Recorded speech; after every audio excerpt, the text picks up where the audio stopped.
कैसे हैं आप लोग? अच्छे हैं? आप सब वही बच्चे हैं जो मुझसे मिले थे 5-7 दिन पहले, वही है ना? तो आप ही लोगों ने मुझसे एक निवेदन किया था कि हमें किसी सफल व्यक्ति से मिलवाया जाए जो हिंदी साहित्य में हमें कुछ गाइड कर सके, है ना? तो मैंने उस दिन नाम नहीं बोला था आपको, बाकी सब बता दिया था। तो सुनील वही हैं जिनके बारे में सब कुछ बताया था। परिचित तो आप होंगे इनसे, तो सेलिब्रिटी हैं, यूट्यूब पे बहुत सारे चैनल्स पे देखा होगा, इंटरव्यूज़ पढ़े होंगे मैगजीन्स में। तो थोड़ा सा परिचय मैं आपको दूंगा, लेकिन उससे पहले मैं चाहूँगा कि हमारी जो इस सेंटर की हेड हैं पुष्पा, वो उनको पुष्प गुच्छ देकर स्वागत करें।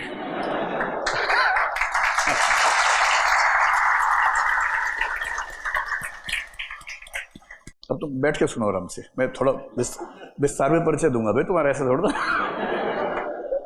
तो आज मैं तो कम पार्टिसिपेट करूंगा, इनको अकेले ही आना था, फिर इनकी भी इच्छा थी, मेरी भी थी कि मैं भी चलता हूं, तो मैं घूमते घूमते आ गया हूं। मेरा कोई काम नहीं है आज, काम में नहीं का है। सुनील से मेरा परिचय 2019 की शुरुआत से है, 3 साल हो गए। ये एक बहुत होनहार विद्यार्थी है बचपन से ही। इससे ये मत समझना कि फिर हमारा क्या होगा, है ना? बचपन से होनहार विद्यार्थी भी आईएएस बनते हैं, जो बचपन में होनहार ना हो वो भी बनते हैं, बस थोड़ी मेहनत ज़्यादा करनी पड़ती है। क्योंकि इससे पिछला सेमिनार इस तरह का जब हुआ तो 12th फेल बच्चे का हुआ था, वो अभी डीआईजी हैं, अब से देखा होगा आपने ना। तो मतलब हर तरह के लोग मेहनत करते हैं तो सफल होते हैं। इनकी जो विशेषता है कि ये जो बचपन से बहुत सीरियस बच्चे होते हैं, मेहनती बच्चे, कमज़ोर पृष्ठभूमि में हैं, तो जिद ठान लेना। एक वीडियो कल बहुत वायरल हुआ कि एक 19 साल का बच्चा 10 किलोमीटर दौड़ के जा रहा है, आपने देखा होगा, क्योंकि उसको आर्मी की ट्रेनिंग करनी है, नौकरी भी करनी है, उसकी मम्मी बीमार भी है, हॉस्पिटल में एडमिट है। तो जब किसी को करना होता है ना कुछ, जब वो ठान लेता है तो रास्ते अपने आप निकल जाते हैं। और बाकी ऐसे बहुत लोग हैं कि इसलिए नहीं दौड़ पा रहे कि टाइम ही नहीं मिलता है, कहाँ दौड़ें। तो सुस्त होने के तो 1000 तरीके हैं। आप तो साहित्य के विद्यार्थी हैं। दुनिया में हाथ पैर हिलाना नहीं है अच्छा, मर जाना पैर उठ के कहीं, वो आपने सुना ही है। और अजगर करना चाकरी, पंछी करना का दास, सब याद है आप लोग को। आप इतना बोल रहे हैं, इसका मतलब आप उस परंपरा के आदमी नहीं है। उस परंपरा का आदमी बोलता भी नहीं है कि मैं क्यों बोलूं, सब बोल ही रहे हैं तो बोलने की जरूरत क्या है। ये वो जो एक मुहावरा है, गुदड़ी के लाल, बहुत कठिन संघर्षों की परिस्थितियों से निकलकर अपनी जिंदगी को अपने हाथों से संवारना, ये उस धारा के व्यक्ति हैं। इन्होंने बचपन में जब जम के पढ़ाई की तो कुछ टीचर्स ने सहयोग किया, तो बड़ी लगन से मेहनत करके ये आईआईटी दिल्ली में इनका एडमिशन हुआ सिविल इंजीनियरिंग में। आईआईटी दिल्ली बहुत बड़ी बात है। जब मैं स्कूल में था, हमारे स्कूल के पढ़ने वाले बच्चे आईआईटी बोला करते थे, हम तो बोलते भी नहीं थे, लेकिन जो पढ़ने वाले बच्चे थे वो बोलते थे कि आईआईटी में जाएंगे। एक आध गया भी था, वो भी आईएएस है इस समय, बहुत सीनियर आईएएस है। फिर आईआईटी से जब बीटेक किया तो इनका सपना यूपीएससी का ही था। एग्ज़ाम देने का सोचा तो इनको समझ में आया कि आईएएस के लिए कुछ और पढ़ाई बेहतर है। आईआईटी के पड़ोस में ही एक इंस्टीट्यूशन और है, उसका नाम है जेएनयू, जिसको लेकर आजकल बहुत मतलब समझ नहीं आता है क्या मामला है। क्योंकि एक रैंकिंग बताती है कि वो भारत का सबसे अच्छा विश्वविद्यालय है, और वैसे सोशल डिस्कोर्सेज में कभी कभी सुनने में आता है कि वहाँ देशद्रोह का पाठ्यक्रम होता है। तो बहुत दुविधा रहती है जेएनयू को लेकर। लेकिन हाँ, कुछ अपवादों को छोड़ के जेएनयू का एकेडमिक जो लेवल है, सीखने सिखाने का लेवल है, बड़ा अच्छा है।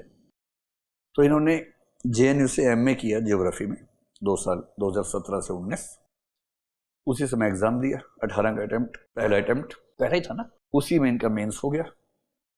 तो जब ये इंटरव्यू की तैयारी कर रहे थे तब मुझे हमारी टीम के एक मेंबर ने बताया कि एक बच्चा है, बड़ी स्ट्रगल करके यहाँ तक पहुँचा है, बड़ी ख़राब कंडीशन से मेहनत करते करते यहाँ तक आया है।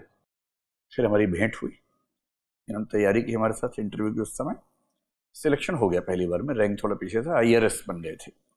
आईआरएस समझते हैं आप लोग? Indian railway service, revenue, Indian revenue service, ठीक है। तो फिर इनका स्वाभाविक बात है, कोई भी चाहेगा कि मैं रैंक इंप्रूव करूं। अगली बार फिर एग्जाम दिया, अगली बार ये आईपीएस हो गए। और जब आईपीएस हुए, मेरे ख्याल से उसी साल इनके इंटरव्यू में हिंदी माध्यम के हाईएस्ट मार्क्स है 198, ऐसे ही था ना, उसी साल की बात है ना। यहाँ वही 19 अटेम्प्ट, फर्स्ट का था वो, फर्स्ट वाले का था। उसके बाद ये मेरे पास आए, मेरे पहले भी आए थे, फिर विशेष कारण से आए और बोले कि सर अब मैं ना जिस वैकल्पिक विषय से तैयारी कर रहा हूँ उसमें नंबर बढ़ा नहीं पा रहा हूँ, और मेरा लेवल ऐसा है कि मैं उस विषय के किसी भी सवाल का जवाब दे सकता हूँ, मैंने इतना डूब के पढ़ा है, पर नंबर आ ही नहीं रहे, बहुत मेहनत करने के बाद भी नहीं आ रहे, तो क्या मैं हिंदी साहित्य ले लूँ? तो इनका लेवल मैं जानता था लिखने का, पढ़ने का, तो मैंने कहा कि यार तुम तो मैनेज कर ही लोगे हिंदी साहित्य में, ऐसा कुछ है ही नहीं। तो फिर इन्होंने हिंदी साहित्य पिछले साल लिया। जहाँ तक मैं ध्यान कर पा रहा हूँ, प्रीलिम्स के बाद पढ़ना शुरू किया, उसके पहले ज़्यादा पढ़ भी नहीं पाए थे, है ना। पेन ड्राइव कोर्स किया, कोरोना चल रहा था उस समय देश भर में, तो ये जयपुर में थे, वहीं पढ़ा। और ये था कि कभी कोई डाउट आए तो मुझसे बात हो जाती थी, कभी आंसर लिख के दिखाना हो तो मुझे भेज दिया, कदा आंसर मैंने देख लिया। मुझे लगता था कि कोई भी व्यक्ति हिंदी साहित्य 4-5 महीने से कम में कैसे कर सकता है, पर इन्होंने मेरी सारी धारणाएं बदल दी, और जहां तक मुझे ध्यान है, बाकी विस्तार में बताएंगे, शायद 3 महीने के अंदर निपटा दिया पूरा हिंदी साहित्य, एकदम निपटा दिया। और मुझे लगा निपटाने के भाव से निपटाया होगा, लेकिन नहीं, ठीक निपटाया। बड़े अच्छे शॉर्ट नोट्स बना लिए, सब चीजों को आपस में इंटर रिलेट भी कर लिया। और जब मेंस आए तो बोले सर तैयारी का टाइम बहुत कम मिले, मैं आपको 1-2 सैंपल आंसर लिख के भेजता हूँ, आप बताइए कैसा लिखा है। तो जो आंसर मैंने पढ़े तो मैंने कहा कि यार ये तुम ही जानते हो कि तुमने बहुत कम पढ़ा है, और कोई नहीं जान पाएगा इस बात को, क्योंकि जितना अच्छा आंसर आप लिख पा रहे हैं, बहुत पढ़ने के बाद भी ऐसे ही लिखा जाता है। तो उस बात को मन से निकाल दो, और हो सकता है कि इसी बार क्रांति हो जाए।